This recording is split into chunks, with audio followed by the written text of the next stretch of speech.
به نام خداوند بخشنده مهربان. حلقه امروزی ما درباره حالت اجتماعی مردم عالم پیش از بعثت و فرستادن محمد صلی الله علیه و سلم است.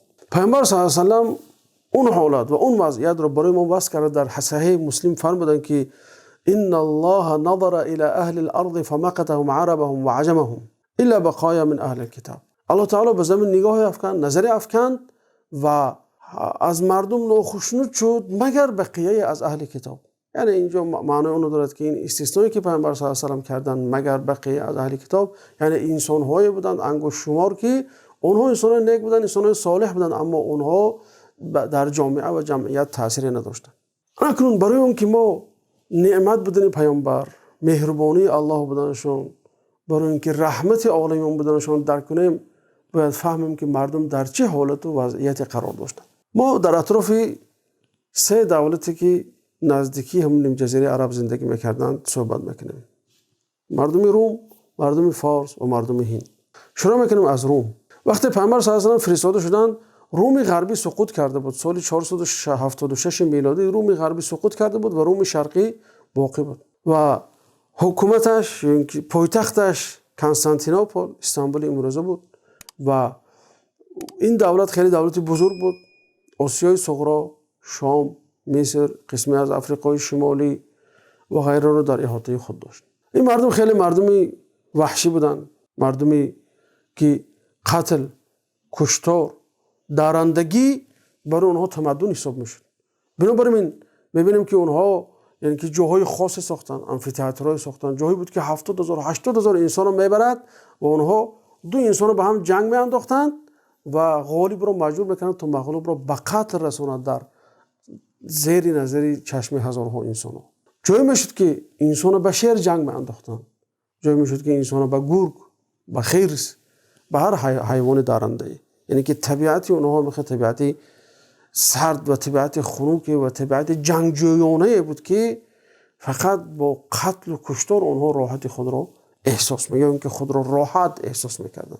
یعنی که اینها چون انسان وحشی بودند که وقتی می‌دیدن که آدم کشته ایستاده است یا درنده آدم کشته ایستاده است یا اینکه آدم درنده را کشته ایستاده است، اینا یک وسیله تفریح برای خود قرار داده بودند. و وحشیانت اونها را می‌توان هنگام ضبط بیت المقدس یا اینکه اورشلیم دید. وقتی که سال 70 میلادی آمدند و بیت المقدس ضبط کردند، اهالی اونجا رو، یعنی که یهودایی که اونجا زندگی میکردند، با اونا گفتن که شما اگر خواهید که زنده مانید باید زن و بچهای خودتون پیش نظر ما کشید. یهودا با امید اون که زنده مانند زن و بچهای خودشون کشتند. بعد از اونها که باقی ماندند بین اونها قرعه انداختند تا اینکه یک قسمش قسم دیگرش سر زند. یعنی که به همین طرز اونها که لحظه، یعنی که یک مدنیت بود که بینا بر وحشانیت بود.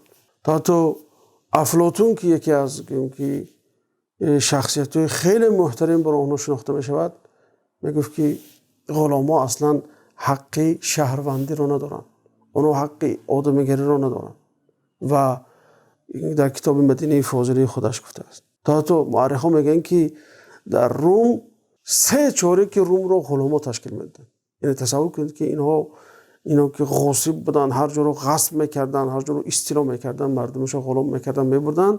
اون بناهایی که تا حاضر ایستاده از در اونجا همچون یک که آثارهای تاریخی همش همون عرق جبینی همون غلام‌هایی است که از اطراف و اکناف عالم بردند و اونجا ظالمانه و وحشیانه اونها رو مجبور به ساختن این بناها کردند. ایمپری دیگر یا سرزمین دیگری که پیش از اسلام با نیم جزیره عرب همسایگی داشت، این ایمپری فارس است. ایمپری فارس تقریبا 7 عصر پیش از میلاد دین زردشتی قبول کرده بود و تقریبا عصرهای 3 مانی نام شخصی آمد و دعوای تجدید همین دین کرد و شاهپور پسر اردشیر که دین جدید او را قبول کرد و لیکن بعد از اون که فساد بسیار ظاهر کرد به دست بهرام چوبی کشته شد. بعد آن مزدک برآمد تقریبا عصرهای 5. مزدک که از خطرناکترین حرکت و پدیده در عموما در تاریخ ایران و در تاریخ فارس ها شناخته میشه، و زیرا که وقتی مزدک برآمد، مزدک یک نظریه گویم که یک باطلی رو پیش کرد و اون نظریه این است که برابری رو مطرح کرد. گویا این نظریه برابری که مزدک مطرح کرد این بود که یعنی که کسی گویم که مال خاص خودش ندارد، هر چی دارد از اون جمعیت است، چه مال باشد، چه خانه باشد، چه پول باشد، چه زن باشد، همش میفتن برای جامعه تقسیم کرده شود. بنابراین در اطراف خودش یک توده اوباش مردم، یک توده مردمی که تیار خور، مردمی تنبلی که کار کردن نمیخواستن، اونها جمع شدن و خانه انسانایی که ثروتمند بودن هجوم کردن، خانه انسانایی که دارا بودن هجوم کردن، رفتن دهقانا رو هجوم کردن، زمیناشون رو کشتن گرفتن، ذخیره اونها رو گرفتن بین خودشون تقسیم کردن.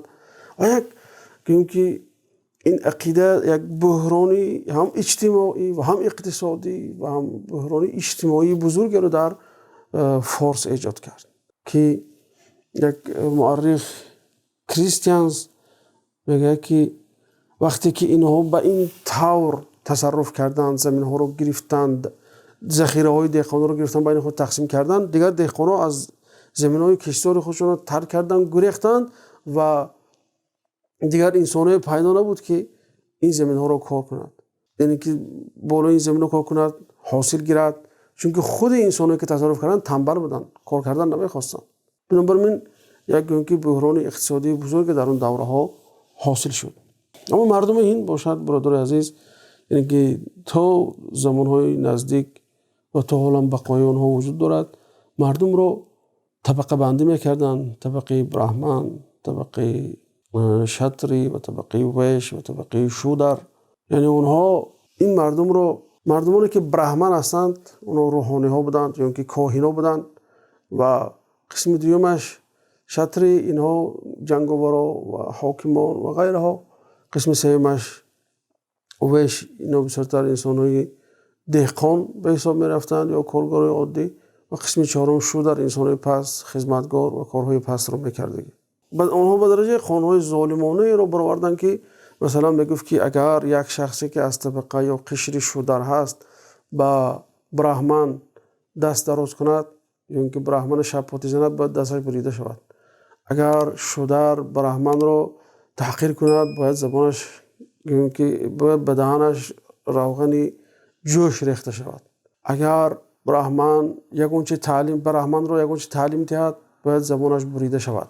و اگر جای برهمن رو گیرد اونجا شند باید قفای او درزمال کرده شد تا اینکه دیگر جای شش نیابد و غیر از قانون‌های ظالمانه بود که انسان‌ها رو به داد آورده بود. و تا زمان استیلای انگلیس این طبقه بندی وجود داشت و حالا میگن که قسم زیاده تقریبا 40% مردم این طبق همین طبقه بندی زندگی دارن.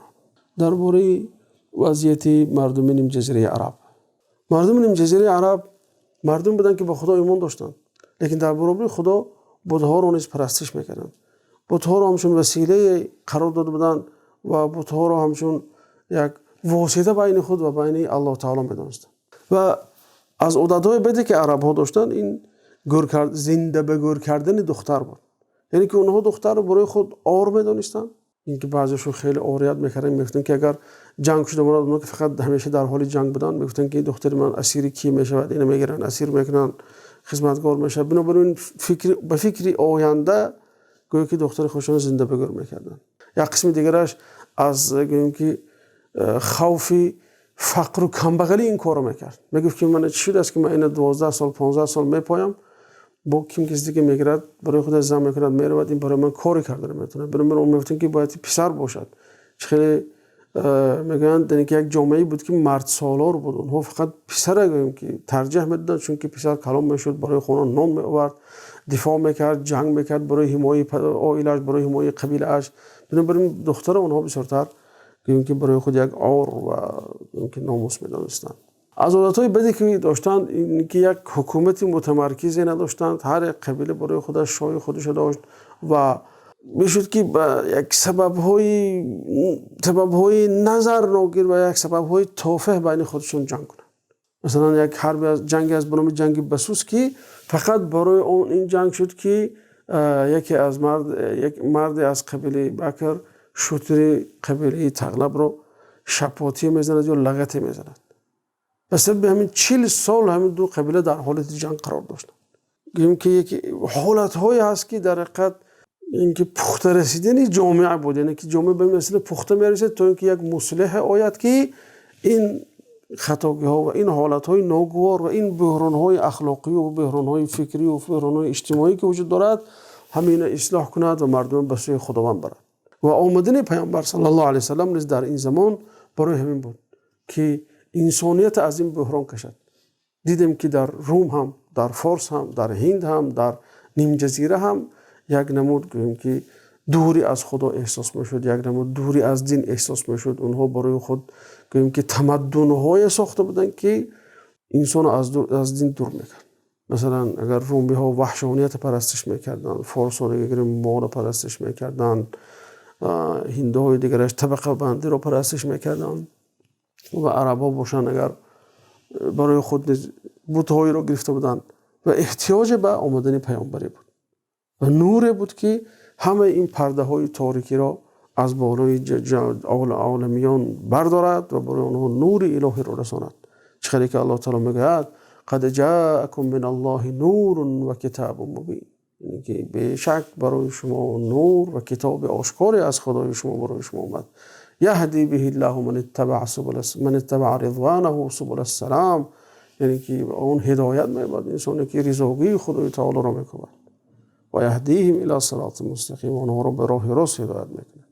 خلاصه دوستان عزیز، وقتی که همه اینا رو تحلیل کنیم، حالت مردم روم و فارس و عرب و دیگر رو به نتیجه میرسیم که جهان و عالمیان احتیاج به یک مصلح داشتن، به یک مرد داشتن که می آمد و این حالت‌های به میان آمده رو دور میکرد و عالمیان رو از این باطلاقی، یعنی که از این بحران فکری و بحران اجتماعی و بحران سیاسی و اقتصادی خلاص میکرد و این شخص محمد صلی الله علیه و سلم است. یعنی اگر همین مشکلاتی که اینجا مختصرا ذکر کردم دوستان عزیز، بس به تنگ بودن وقت ما، و اگر این مشکل ها رو اگر حالا ما دیده براییم، اگر اکثرش با مشکل های جهان امروزی ما مانندی دارد، یعنی که تقریبا میتونم گفت که عیناً همون جاهلیتی که اون زمان وجود داشت این زمان نیز به شکل علاهیده در قطعه ها و گوییم که جاهای علاهیده دنیا وجود دارد و همه این چیزها با روی آوردن به سیره پیامبر صلی الله علیه و سلم معالجه کرده میشه. اون زمان خود پیامبر صلی الله علیه و سلم اومدن همچون نور الهی مردم هدایت کردن و مردم برای راست بردن و از این بنبست ها بیرون کشیدن.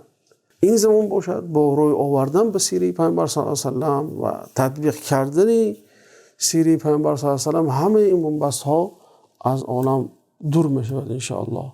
این بود خلاصه اون چیزی که میخواستیم در این موضوع برای شما گوییم و درس آینده انشاءالله درباره تولد و حیات پیامبر صلی الله علیه و سلم در مکه صحبت خواهیم کرد. شما رو به پناه خدای تعالی میسپارم و السلام علیکم و رحمت الله.